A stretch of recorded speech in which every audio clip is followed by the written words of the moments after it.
Welcome back, everybody, to our studies in A-Level History for AQA. This topic is going to, or this lesson, should I say, is going to move on to topic number 2 in our Quest for Political Stability Germany module.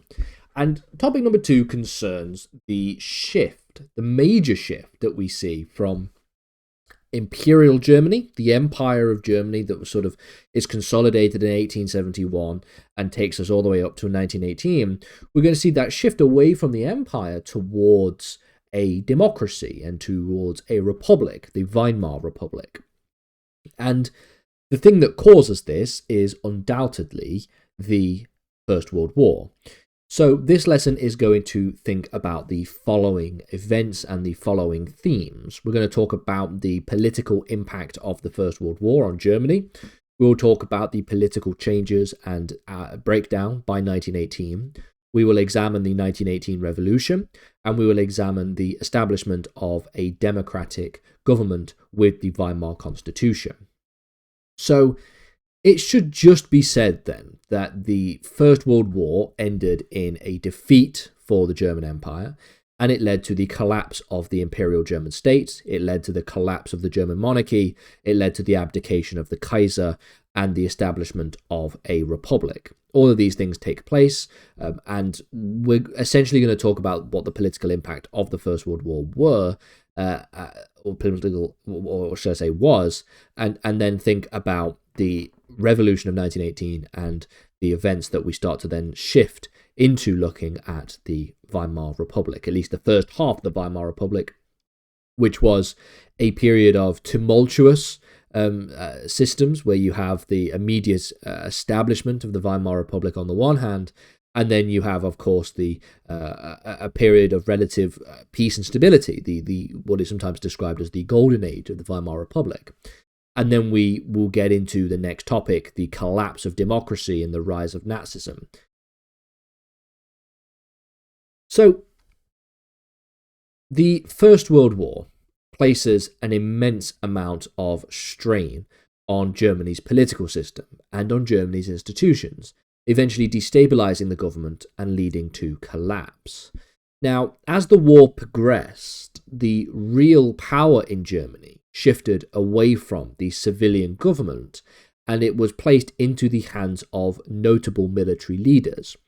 These notable military leaders included individuals such as General Paul von Hindenburg and also General Erich Ludendorff. Now, Hindenburg and Ludendorff would also be very key figures during the Weimar Republic, Hindenburg being the president for a considerable amount of time. Now, this period of military dominance is often referred to as the silent dictatorship. Now, essentially, it is called the silent dictatorship because the decisions about both domestic and foreign policy were heavily influenced by the military, and hence why it's a dictatorial system and a sort of quiet under the table dictatorship. Hindenburg and Ludendorff effectively sidelined civilian leaders and eroded the legitimacy of both the Kaiser and of the Chancellor. We see during this time that Germany implements a strategy of total war essentially involving the mobilizing of the entire economy and the entire population to support the war effort. The government controlled many aspects of daily life. They rationed food and resources, they directed labour, and they suppressed dissent. This led to hardship, especially as the British naval blockade would begin to cause further and further food shortages and shortages of raw materials, all of which leading to a crisis of public morale and widespread starvation, as well as disease by the final years of the war as we sort of shift into 1917, 1918. All of this deprivation during the wartime and the loss of life took a very heavy toll on German society. Now, as the war would drag on, the initial patriotic support for the war effort in Germany would begin to wane, and the public frustration with the government would begin to grow. The suffering endured by the civilian population would fuel resentment against the ruling elites, with many Germans beginning to question the competence and authority of the monarchy, as well as of military leaders. This obviously led to a situation in which we could foster a system of and the growth of political radicalism, especially among the working classes, who were attracted to some of the more socialist and communist ideas. Now, in terms of the resolutions and the calls for reform, we begin in 1917, when the Reichstag passed what was known as the Peace Resolution. The Peace Resolution in the Reichstag called for a negotiated end to the war rather than the attainment of total victory. The resolution was supported by moderate parties like the SDP, the Centre Party, and the Progressive Party, and it reflected a desire for peace among the civilian population. It was, however, ignored by military leadership, who continued to push for military efforts and alienating the Reichstag. The protracted war also highlighted the limitations of Germany's autocratic system and spurred calls for reform. Political party and civil society organizations increasingly advocated for changes that would give the Reichstag specifically more power. However, again, these calls were ignored by the military Operachniks, essentially, the military silent dictatorship, and this would ultimately lead to a defeat. By 1918, the German military faced an imminent military collapse. Ultimately, there was a period of respite in 1917 when Germany successfully defeated the Russian Empire, and the Russian Revolution led to them being brought out of the war towards the end of 1917. But when the US joined the war that same year, it led to the inevitability of failure on the part of the German state. Now, by late 1918, Germany's military position had essentially drastically deteriorated. There was the failure of the Spring Offensive, which was combined with the entry of the United States into the war, and both of these things meant that Germany could no longer sustain its war efforts. People like Hindenburg and Ludendorff, who had previously advocated for a total victory, had now started to push for an armistice agreement in order to avoid total and complete collapse. To secure favour armistice terms, the German government enacted what were called the October Reforms. These reforms transferred some of the Kaiser's powers to that of the Reichstag and created a slightly more parliamentary system. And these reforms also included making the Chancellor more accountable to the Reichstag and implementing a cabinet composed of representatives from Reichstag parties.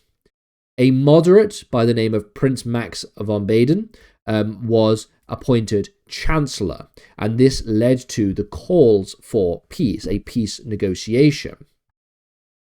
These reforms aimed to democratize the government to try and convince the Allies that Germany was moving away from the autocracy and the militarism, but this last-minute shift in political authority failed to satisfy the German population, who began to blame the Kaiser for the suffering of the war effort and demanded more substantial changes. Now, it should be noted that at this point, it was sort of generally perceived within German society that the war effort was not going well, but that the true nature of the imminent defeat was not completely known. Now, one of the things that then happens is that the new Chancellor, Max von Baden, calls for armistice, and he calls for an armistice. He calls specifically for armistice with President Woodrow Wilson, who he believed would be the most likely to accept kinder terms than that of people like David Lloyd George of Britain or Georges Clemenceau of France, who were obviously in the war effort were much deeper into the war effort. Ultimately then, by late 1918, strikes, demonstrations and riots were common across Germany, as people demanded more and more for an end to the war, for food, for relief from economic hardship. The major political force at this time was the SDP and other left-wing parties who also capitalized on this unrest, calling for an end to the monarchy and the establishment of a democratic government. In October 1918, we see that the disillusionment of the German military become evident. In October that year, we see a mutiny at the Kiel naval base when German sailors refused to launch a final suicide attack against the British Navy. This mutiny quickly spread to other military units across Germany, escalating into a broader revolution that forced the hand of the political leaders. This was then the 1918 revolution. The revolutionary wave that swept Germany in November 1918 led to the abdication of the Kaiser and the end of the Imperial project within government. So, on the 9th of November 1918, Kaiser Wilhelm II would abdicate. This was faced with the widespread mutiny, protests, and the collapsing government. It wasn't Kaiser Wilhelm II who actually abdicated himself necessarily, but it was Prince Max von Baden who announced the abdication of the Kaiser to prevent further chaos. Wilhelm had already lost the support of the military and so therefore decided to flee to the Netherlands. This abdication marked the end of the German Empire and 400 years of Hohenzollern rule in Prussia, the royal family at the time. The declaration of the Republic on the same day would be done by Philipp Scheidemann, an SDP leader who declared the establishment of a German Republic from the balcony of the Reichstag to a crowd in Berlin.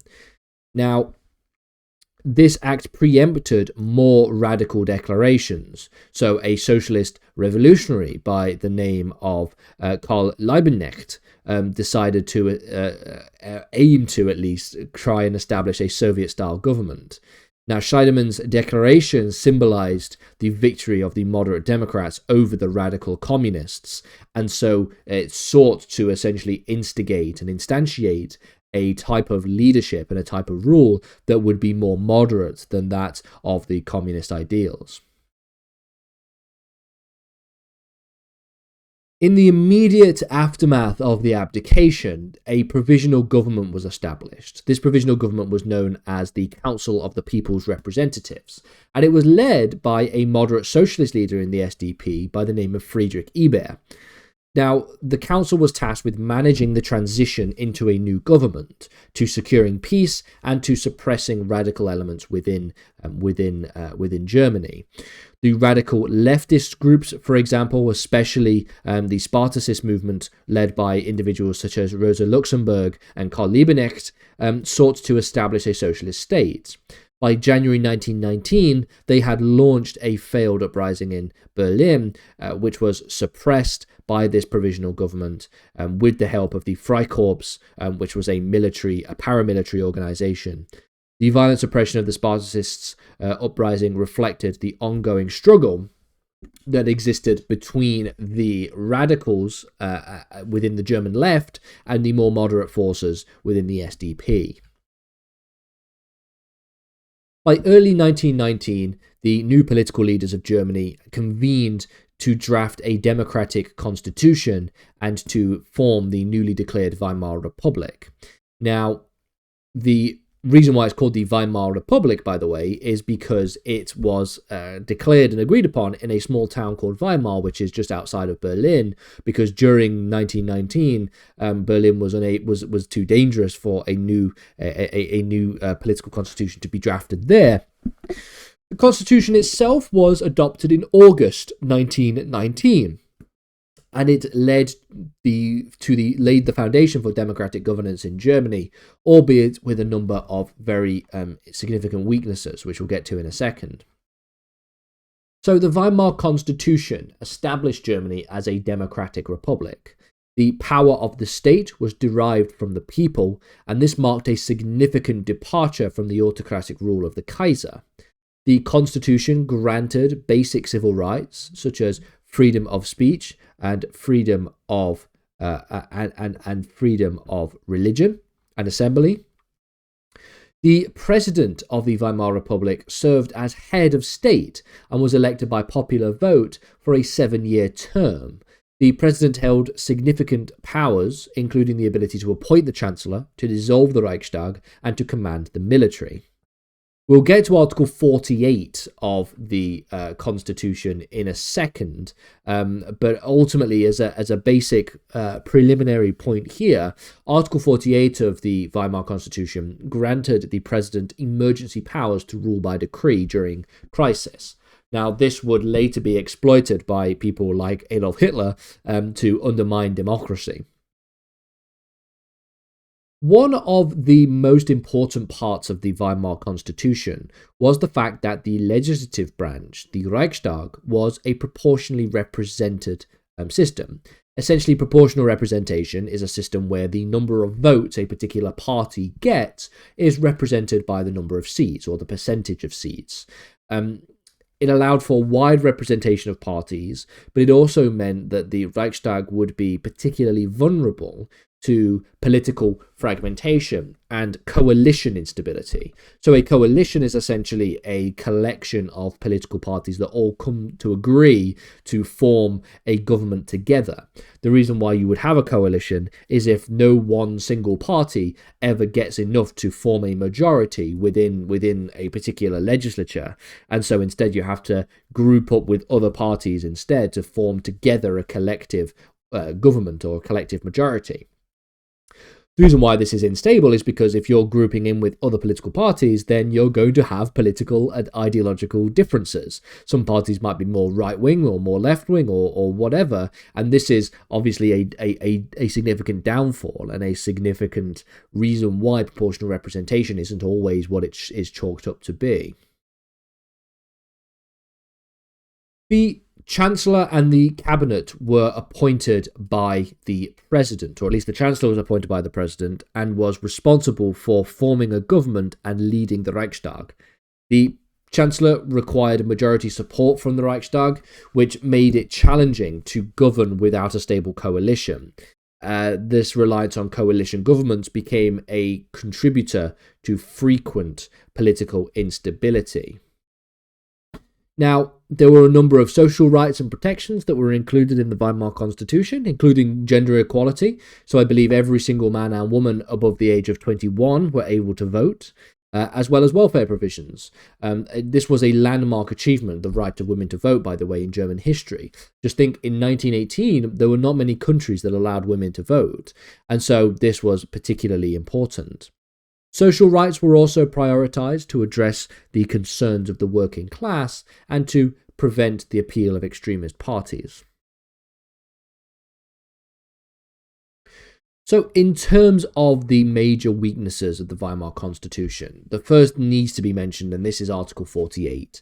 So, while it intended to try and provide stability in times of crisis, Article 48 gave the president sweeping powers to be able to essentially bypass the Reichstag where there was an emergency.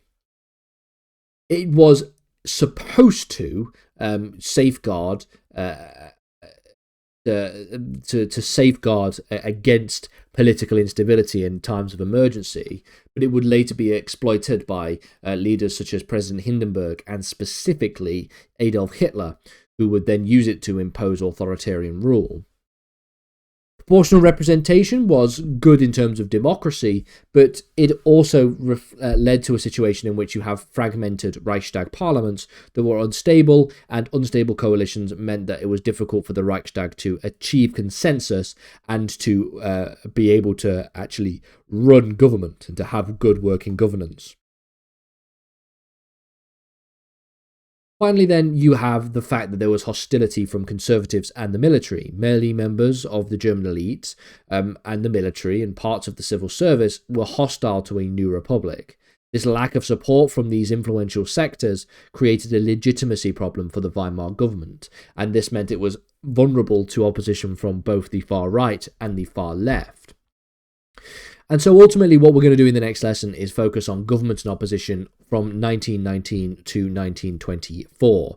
We'll talk about what happens after the end of the First World War. We'll talk about the Treaty of Versailles. We'll talk about the coups from the left and the right, the occupation of the Ruhr, and the working of the Weimar government. And then from there we will talk about government and opposition from 1924 all the way through to 1929.